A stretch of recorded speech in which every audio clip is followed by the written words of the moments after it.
drag queen or perhaps you're gay. Is there a point to all these fancy clothes? With all these buckles from your head down to your toes. It's very simple, but I'm just another girl. It's not so easy, but I'm giving it a whirl.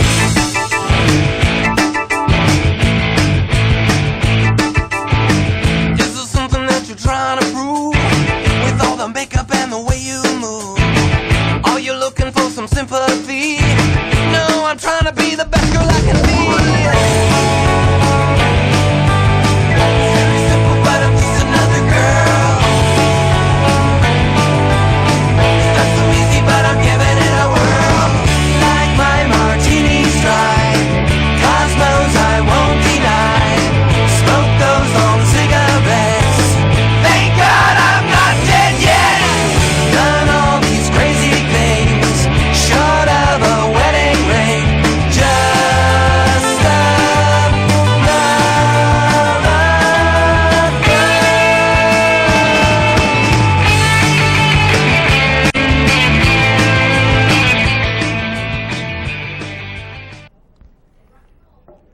Well, good evening. Thanks for joining us. I'm Callista Solon, and you're watching nlcTrans. Tonight I'm here with my dear friend and co-host, Tara Alexander. Tara. And anyway, Tara, I'm not sure if we have B-roll tonight or not, do we? Yes. We do. 13 minutes. So we have some B-roll for you a little bit later, and we'll get to that later in the show. But anyway, thanks for joining us again. And we were talking on the way down just a little bit. We're actually going to be on Tuesday for a few more weeks, 4 more weeks maybe, something like that. I have this problem with time. We talk about Cali time, but time evades me. It's, I talk sometimes about the apparent nonlinear nature of time, but time. Science has devoted a whole new type of time just to me. It's called Cali time. But anyway, I'm kidding, of course. But anyway, we have some stuff for you, and later on in the show, we will get you that B-roll. So. Yes, they have it. We could run it now if you want. No, I'm actually gonna read a few things, and you can play with your little computer thing there. Yeah, I finally found the charger for it. Your computer phone thingamabob. Yes. It's I'm saving trees. Yes. It's I'm burning the trees to charge the batteries so I don't have to print stuff out. Yes. Right. Gotcha. Yeah. And your nifty little gadget there you plug into your phone or whatever. And so anyway, there's stuff going on. A few things that we're going to want to talk about. I actually have a piece about binational couples to sort of go along with some things we were talking about, I think, last week. Yep. Sorry. But anyway, sorry, allergies. It's still that season. But first, I wanted to talk a little bit about ENDA. There's I had a little piece here from the Advocate on ENDA, for those of you that aren't familiar with ENDA, it's the Employment Non-Discrimination Act that is on the federal level, which is something we've wanted for a long time and still don't have. But anyway, this I pulled out of the Advocate. It's a plan to move ENDA forward this July. Iowa Senator Tom Harkin says that he plans to get the ball rolling on the Employment Non-Discrimination Act in Congress by this July. The bill would make it illegal for companies to fire employees for being LGBT. Harkin, the chairman of the Health, Education, Labor, and Pensions Committee, said he plans to bring ENDA to his committee after the July 4th break. Oregon Senator Jeff Merkley, the bill's chief sponsor, initially said he expected ENDA to be considered by the committee by June, and the Freedom to Work's Tikra Almeida said the delay from this spring to the summer was disappointing. Still, Almeida said he was confident that Harkin would accomplish his plans to mark up the bill this summer to move ENDA successfully from the committee and position it for floor action in the fall. So anyway, that would be a really good thing. You know, don't know exactly what's going to happen there, but at least something is happening, and is an important thing. We talk a lot about, obviously we have some protections here, and we've worked very hard for those protections in the here state of Connecticut. In the state, Yeah. And there's still this split between the states and the federal government. We have protections in our state and in some other states, but the federal protections are a bit lagging. And there's other problems also. We talk a lot about the whole DOMA thing, and how the 1,100 possible things that rights that we don't receive, rights and benefits we don't receive because of DOMA. And if you are a married same-sex couple, there are all sorts of problems. And one of those problems we've talked a lot about lately was the immigration thing. Right. The fact that as a one of those rights and responsibilities is the Right. is the ability to sponsor your spouse for green card. yeah, which you can't do if you're a same-sex married couple, which is just completely unfair.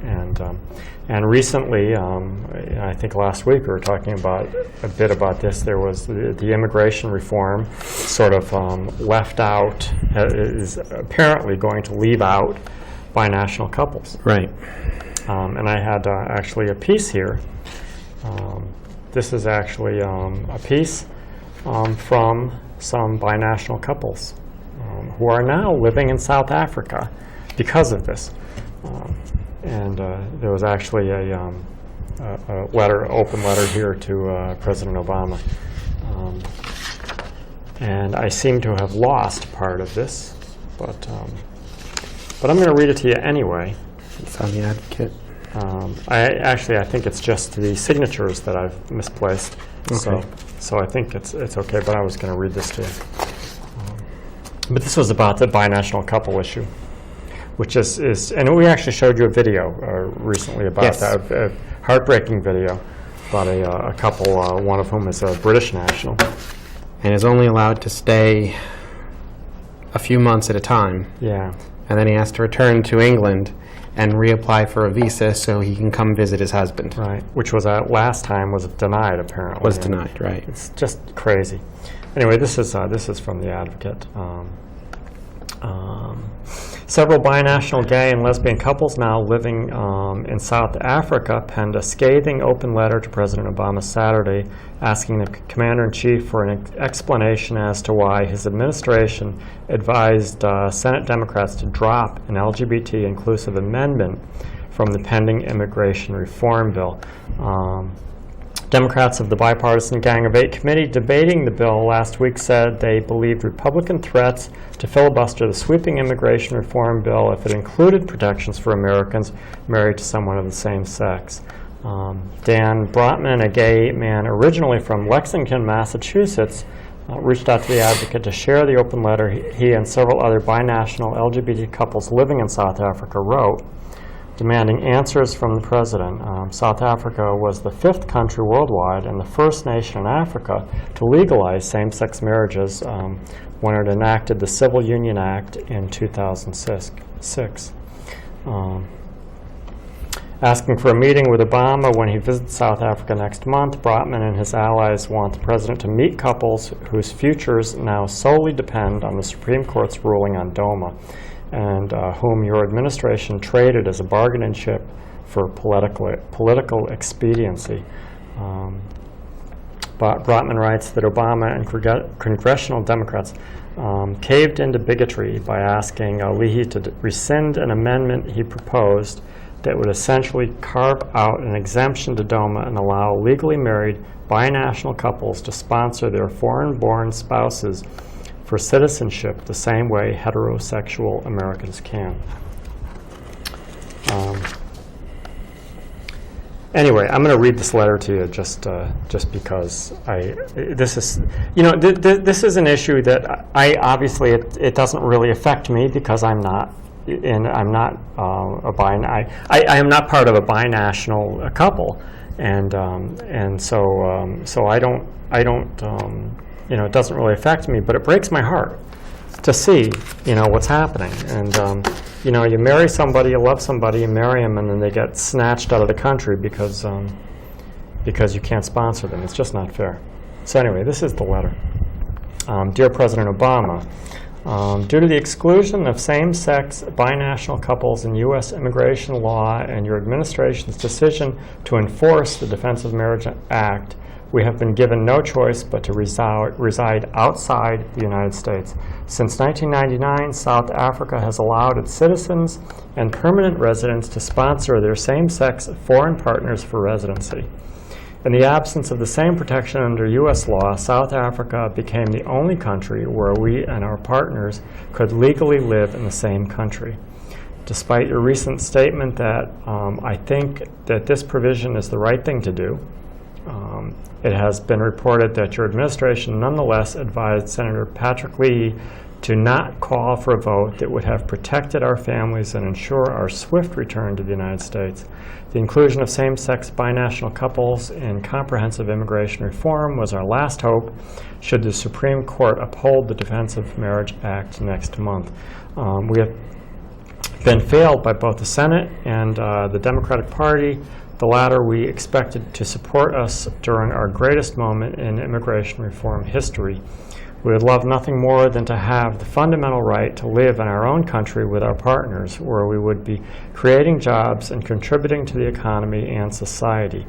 When Senator Leahy introduced the amendment, which would have protected us, he highlighted the heart-wrenching dilemma in which same-sex binational couples are placed. I do not believe we should ask Americans to choose between the love of their life and the love of their life and the love of their country. Yet this is exactly what your administration asked us to do when it caved into bigotry and asked Senator Leahy to not call for a vote on the amendment. We invite you to meet with our group on your state visit next month to South Africa. We would like you to meet couples whose futures now solely depend on the Supreme Court's ruling on DOMA, in whom your administration traded as a bargaining chip for political expediency. We would like you to look us in the eye and explain exactly what steps your administration is taking to allow us and our foreign partners to live in the United States, which is a right enjoyed by the vast majority of American citizens. And that's signed by Dan Brotman, late of Massachusetts, now of Cape Town, William Daniels of Ohio, now of Cape Town, Carol Lipschitz of Pennsylvania, now of Cape Town, Michael McDonald of New York, now Cape Town, Griffin Shea from Louisiana, now Johannesburg, Anthony Von Riekert from Georgia, now of Pretoria, and I believe there's one more, which I have lost, unfortunately. I was looking for it, but I haven't seen that article. And I feel bad about that, losing that one or two people's names. I don't want to leave anybody out.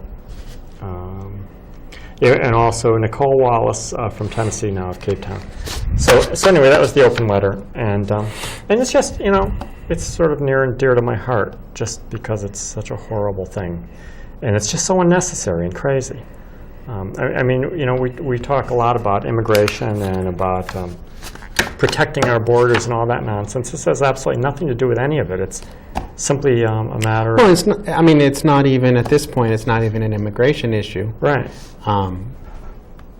They're not necessarily applying for citizenship. It's the ability to sponsor your spouse for a green card. Yeah. It's crazy, and it just it breaks my heart to see these people separated for absolutely no good reason. So anyway, hopefully DOMA will go away, or as you always say, Section 3 of DOMA will be repealed. Yes. Thank you. Well, because and it's an important distinction, because DOMA in its entirety is not a bad thing. Section 1 and Section 2 are not terribly offensive. Although some would say so I'll do it again. Section 1 simply describes the title, the Defense of Marriage Act, also known as DOMA. Section 2 allows any state to not recognize same-sex marriages performed by any other state, which some people have objections with if it's going to be fair and equal treatment across the country. I mean, fair and equal treatment under the law. And the Supreme Court finds that same-sex couples have a federal constitutional right to marry, then much like the interracial issues of Loving v. Virginia, the federal government can mandate that this is something all states have to support. Yeah. But Section 3 of DOMA is where the federal government steps in and defines for the first time since our nation was founded that marriage is between one man and one woman for the purpose of all federal recognition, when historically the federal government's recognition of your marriage was dependent upon whether or not the state in which you resided recognized you as married. Yeah. You know, and the example that they give is, I don't know if it's still true, but New Hampshire at one point allowed 15-year-olds to marry. Yeah. But if that couple was to move to another state, they wouldn't be recognized as married. Live in New Hampshire, married, and the federal government recognizes you as married, move to another state where they don't recognize it, and the federal government won't recognize it either. But that's not true for same-sex couples. Right. And that's why Section 3 is so offensive to so many people, because it denies that equal treatment at the federal level when the state that you're in has already allowed it. Yeah. You know, so most people are fighting for the states' right question, that marriage should be defined at the state level. And there are a number of people out there also fighting for national recognition of equality for same-sex couples. It has been already determined by the federal court system that marriage is a right in this country. And so what's left to be decided is whether same-sex marriage counts as marriage. Right. Yeah. Anyway, so there you go. I don't know if you wanted to talk about, I know this was something that Dr. Dandruff big time was the Brian Fisher thing, which I'll let you talk about. But if you're still working on that, I've got a few pieces here that are I can go on to more important than him. Okay. At some point, I've got a piece here on Amy Sailors and Amy Ray, two of my favorite musicians, and just sort of an interesting piece, but not terribly. Well, I don't want to say it's not important. Well, go ahead. But it's probably a fairly long piece. But you summarize it, or? Yeah. I'm not. I won't go into great detail on this, but for those of you that are, this is Amy Sailors and Amy Ray. For those of you that are fans, will know them as the Indigo Girls. Indigo Girls at Mitch Fest. Yeah, this is something something we've talked about certainly at length, but I'm not going to get into a lot of detail here, so this is about the Michigan Women's Festival. Yes. WMYN. Yeah. And the fact that the Michigan Women's Festival does not recognize trans women as women. It's caused quite an uproar, quite a controversy. Yes. And there are a number of artists who have promised not to perform at the Women's Festival if they won't recognize all women, including trans women. So where do these two stand on it? Well, they have basically, and they've been doing this festival forever, apparently, for a very, very long time. Apparently this festival has been going on for 38 years. But the Indigo Girls have been doing this festival for a very long time, and they have basically said at this point they're not going to do it again. But they are going to do it this year, and that's where a lot of the controversies come in, because a lot of artists have pulled out of this year's performance because of the publicity. But they've decided to stay in and do it this year for one last time. Yeah. So anyway. So the deal there is that obviously they have a problem with transgender individuals, and if you're not born a woman, then you don't belong there, and that's certainly got a lot of people's dander up. So, and of course, when it started happening a couple of years ago, when trans women tried to gain access to the Women's Festival and they were denied, the irony was, well, what are you going to do? A blood test? You're going to do a genetic test on everybody that walks through the gate? Yeah, which is going to be a big problem, because what about those people that are intersexed? Well, they're not women, are they? Yeah. They're intersex. So yes, the definition of what it means to be a woman, to be a woman. Yeah, right. Well, to be a woman with a Y and a woman with an E are unfortunately apparently two different things. I mean, the whole notion of women with a Y was to take the word man out of the word woman, so that woman wouldn't be dependent on a man. Part of the feminist movement, and when they do things like this festival, using the term that way, WOMYN, and then they start barring large groups of women from participating in the Women's Festival, it in many ways really, really taints the feminist movement.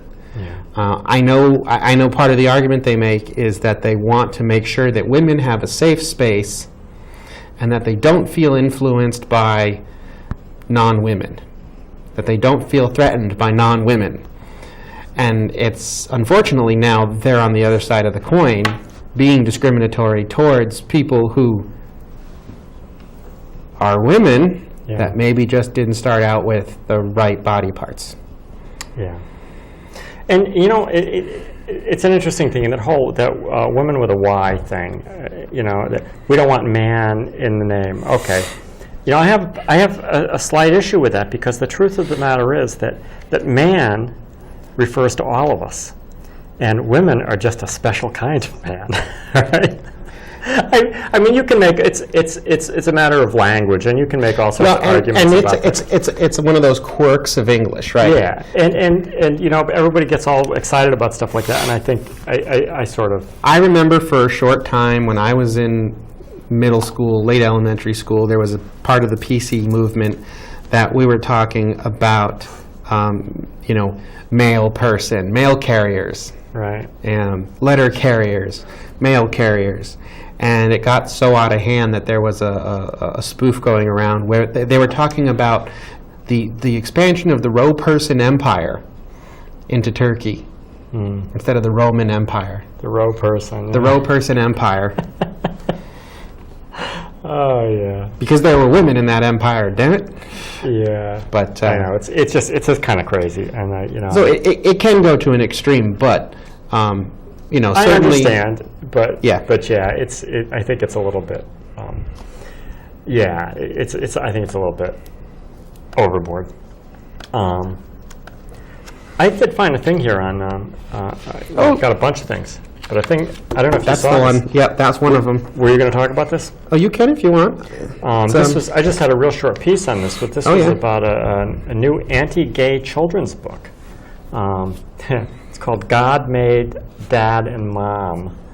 It's, oh my God. Anyway, this was, I'll just read you this because it's short. Yep. A new picture book by Amber D. Parker and Hannah Sakura. Attempts to battle messages of LGBT equality with a warm and fuzzy brand of hatred. Warm and fuzzy brand of hatred. I love that.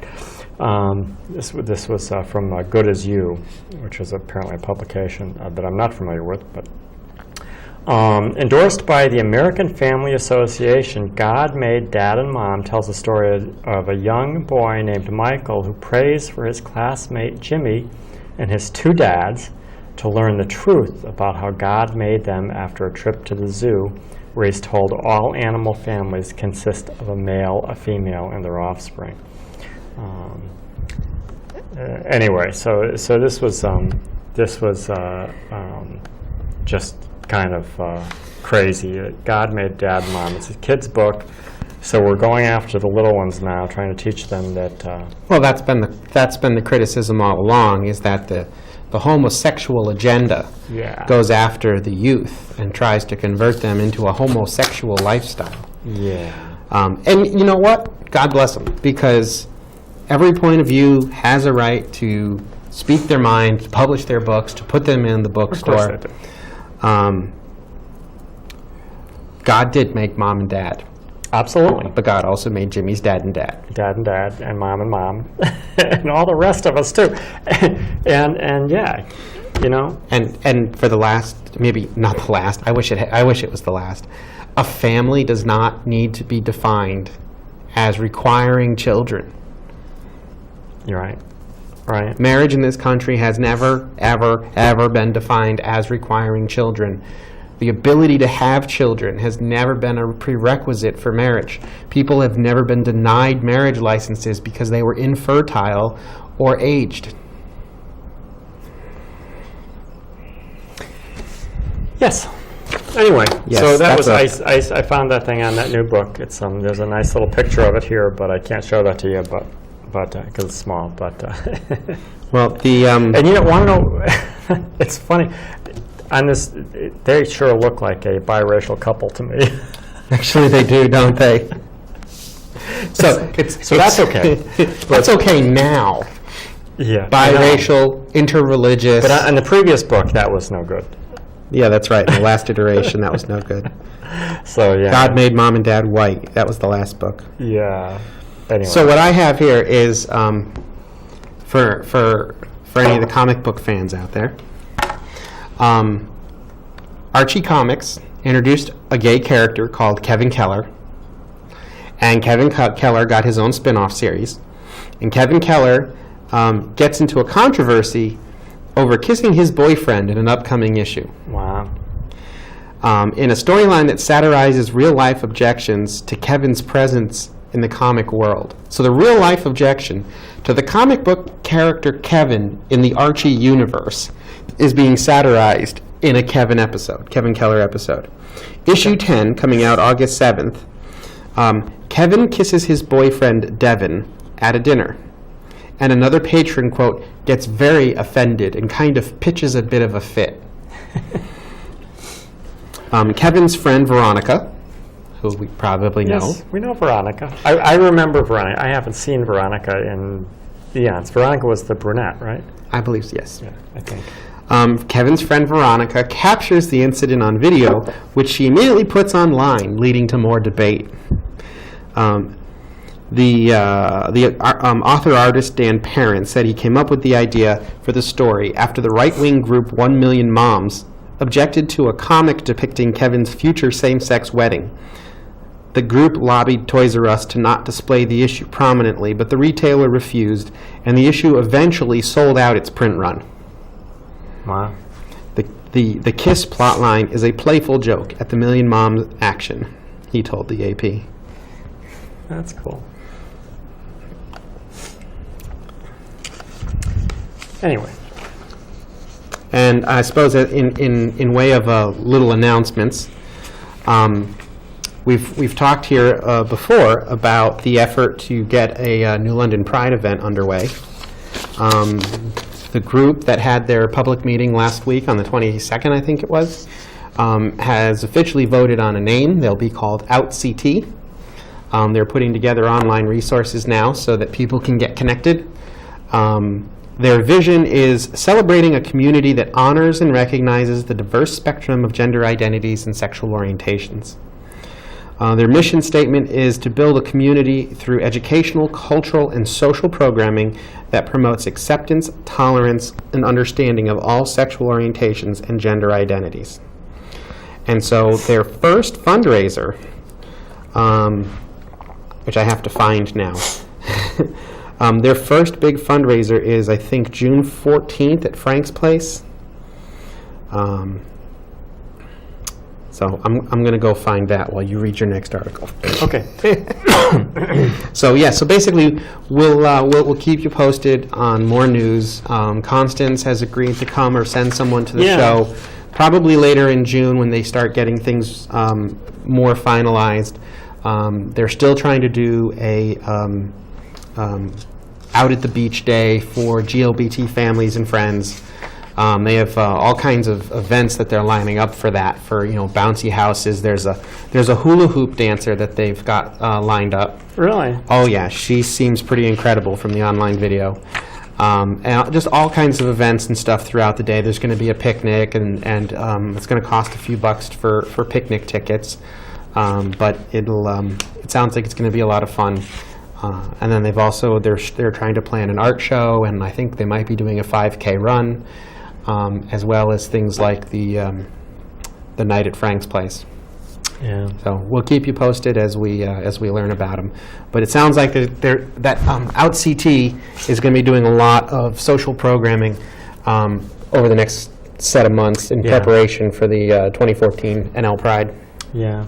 And we'll certainly keep you posted on what's going on there, and obviously we'll have some people on at some point, probably Constance, but maybe other people as well, and we'll be on the show in the future. Anyway, I just wanted to talk briefly about this Caitlin Hunt thing, which I don't know if any of you are familiar with this, but this is a girl in Florida, I believe. 18-year-old high school cheerleader who was having a relationship with a 14-year-old teammate, same-sex relationship, and has been arrested and charged here with a felony, and as a sex offender, labeled sex offender, charged with felony. And I know what you're thinking, and I'm going to get to that in just a second. And one of the things that's happened here is there's been a lot of, and this was because of the girlfriend, the 14-year-old's parents, apparently went to the authorities right after the Caitlin Hunt turned 18. And of course, there's a lot of claims. So it was statutory rape on both parts until she turned 18, right. And then it becomes statutory rape in one direction. Yeah. So it was right after she turned 18. The parents went to the police apparently, and so and there's been a lot of talk that she's been singled out because of the lesbian relationship. The problem, of course, is that and this is something that we've talked about before and that needs to be made completely clear. The whole concept of consent, if you're under 18, there is no such thing. Right. So it is not consensual sex. The claim is that they were having consensual sex. Under our current laws, you cannot have consensual sex with someone under the age of, depending on the state. Yeah, this was Florida, 18. But yes, no matter how much consent they give you, they do not have the legal right to give consent. And I feel, my heart goes out to these two because obviously, they were in a relationship, and this girl is going through hell now. But the truth is that if you're, and this is sort of maybe something that is a lesson to any of you out there that are around this age. If you're a high school student or something, and you're going out with somebody that's underage, and you are or you turn 18, you got to even before that. Well, and to be clear, statutory rape requires a certain level of access to the person. Yeah.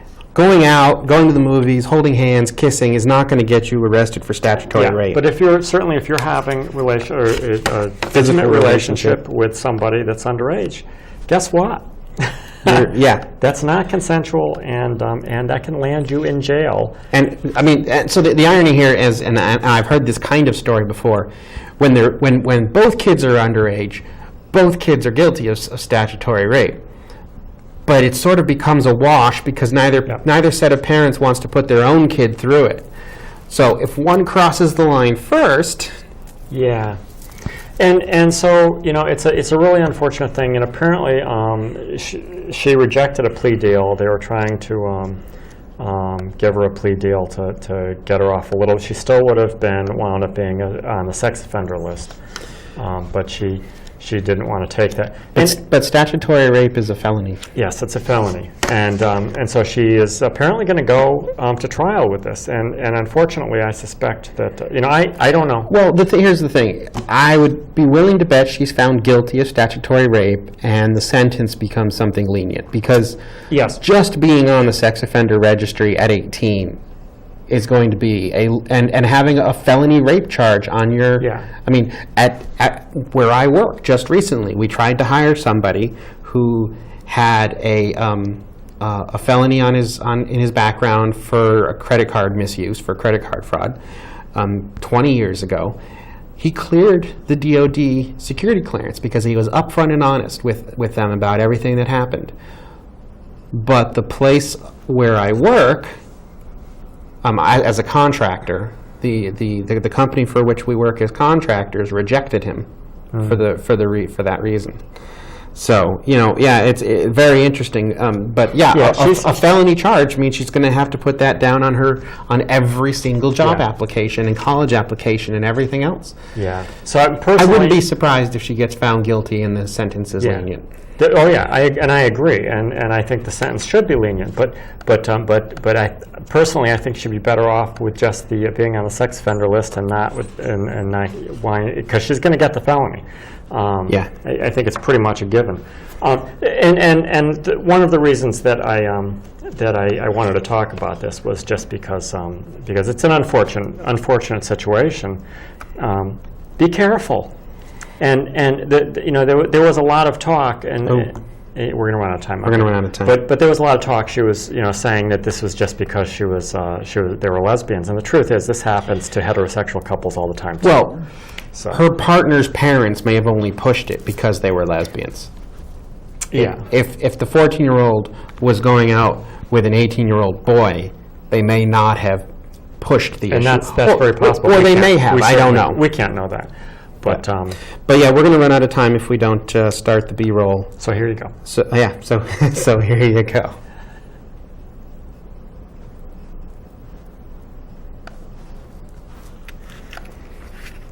Are you still opposed to same-sex marriage? We are doing great damage. Yes, we know that some of them are gay. Been going through an evolution on this issue. Has this body become so alienated? It's too risky. Starting this year, no American will be forbidden from serving the country they love because of who they love. Time to leave behind battles of the past. It is time to move forward as one nation.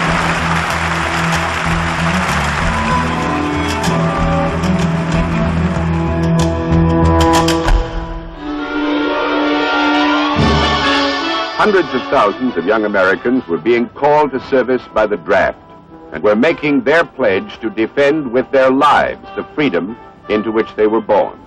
I was drafted into World War II. I chose the Navy Hospital Corps. I was told the Hospital Corps has a lot of gay people. They now stood shoulder to shoulder, of one mind, of one purpose, with the peoples of all free nations everywhere. So I'm in class. 2 MPs came in and approached the instructor, whispered who they wanted and why. The officer in charge turned to me in front of all of the students and blurted out, "If I were your father, I'd cut your off." I was stunned. They took me out of class. I was put into a psychiatric brig, and I was given an undesirable discharge. I couldn't figure out how it happened or why it happened, because I knew I was very discreet and had never done anything off color. It's an ugly word. I think it's uglier than dishonorable. I don't want to be undesirable, and I know I'm not undesirable. It's still traumatic. I mean, how would you feel if you were put through that? Everyone came to New York. If you were gay or lesbian, you fit in.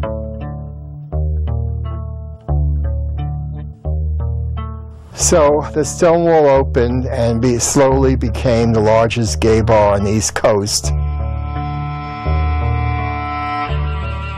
It was way past midnight. This guy I knew said they raided the Stonewall, the police. I said, well, that happens all the time. He goes, no, this is different. And I stood across the street with 100 people. There was a very young, good-looking cop guarding the door. And finally somebody said, you know, you, and threw a bottle, and it went on for a few hours with people throwing things at the police.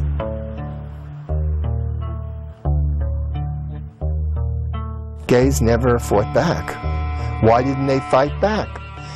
People felt defeated, you know? You spend 19 years being told you're a freak of nature and you should have been dead. So people had something to live for now. And then, of course, the first march, which was absolutely amazing.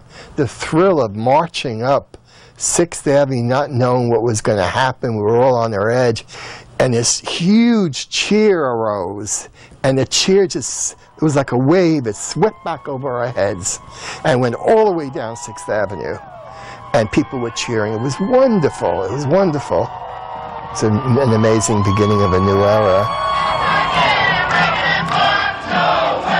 They marched past the White House, though President Reagan was away, and poured into the mall. But it was AIDS, the fear and the reality of the killer disease now sweeping through the gay community, that galvanized these protesters. The sunshine went away behind this big, dark, black cloud. When I was diagnosed in early 80s, it was a death sentence. AIDS victims soon fall prey to cancers, pneumonia, fevers, and wasting sickness. Like when I first went and you heard guys screaming and crying out loud, and we were surrounded with bigotry and hate. In a survey by the Los Angeles Times, nearly 1 out of 7 people polled said they would favor tattooing all AIDS victims. I will say this, Ronald Reagan's inaction galvanized the gays to do something.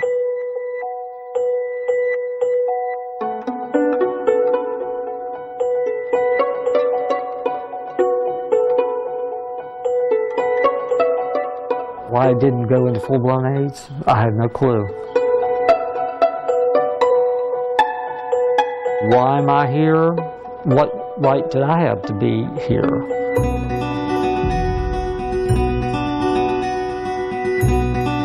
Every day is a gift.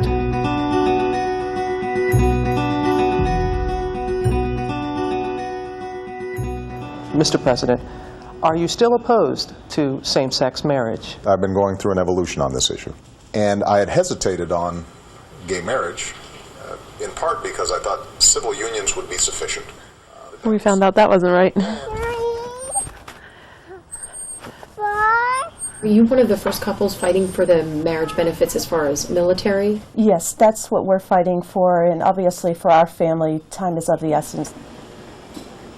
The latest prognosis from my oncologist is that I have less than 6 months to live. Okay, good. I've got 2 tumors right now in my throat that's basically choking me and causing my voice to be what it is now. It was swollen all the way up to here. Oh, wow. Even though he's come out in support of gay marriage, it doesn't change federal law, and we're still not officially recognized. So all those benefits and privileges that go along with marriage are still not handed down to us.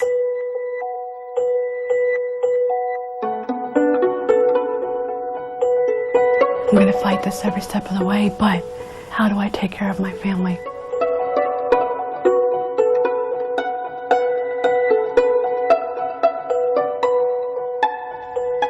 My father died on active duty when I was 2, and my mom received VA and Social Security benefits.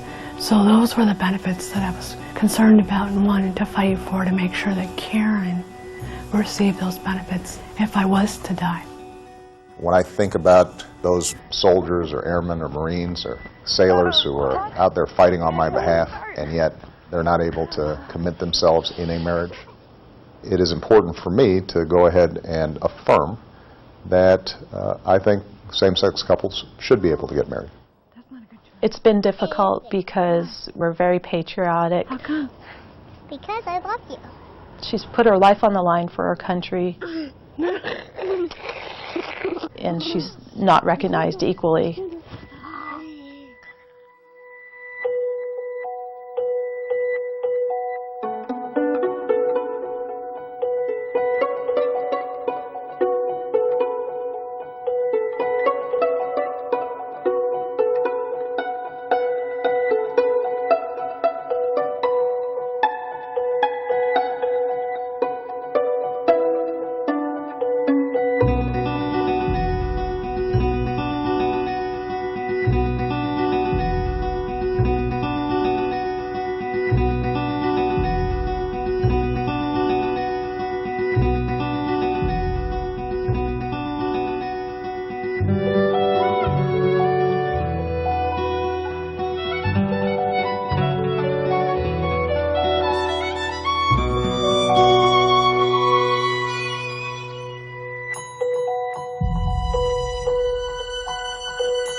My name is Karen Morgan, and my wife was CW2 Charlie Morgan of the New Hampshire National Guard. The first time I saw Charlie, I was immediately drawn to her. I thought she was really cute, and we just hit it off immediately, so it was an instant connection. The more I got to know her, the more I knew that this was a person that I wanted to be with. Charlie had been asking me if I wanted to expand our family for quite a while, actually. And one morning I said, Charlie, I think now is the right time to have a family. And a year later, Casey Elena came along. And it just was one of the most beautiful moments in our life. We have never looked back, and as a family, we've just grown and grown and grown.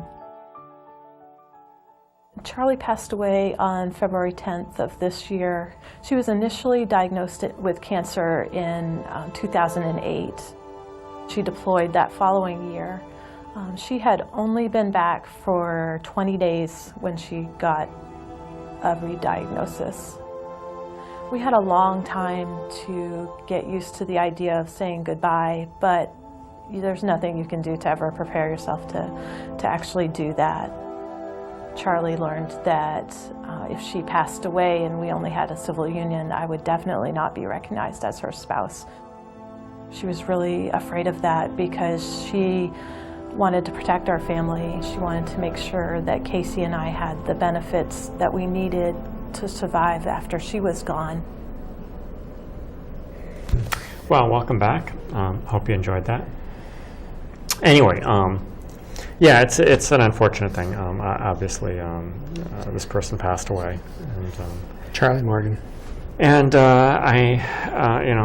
that's one of the things that we have certainly been talking a lot about is the benefits. And we featured the binational couples last week and the struggles that they have to get equal treatment under the law.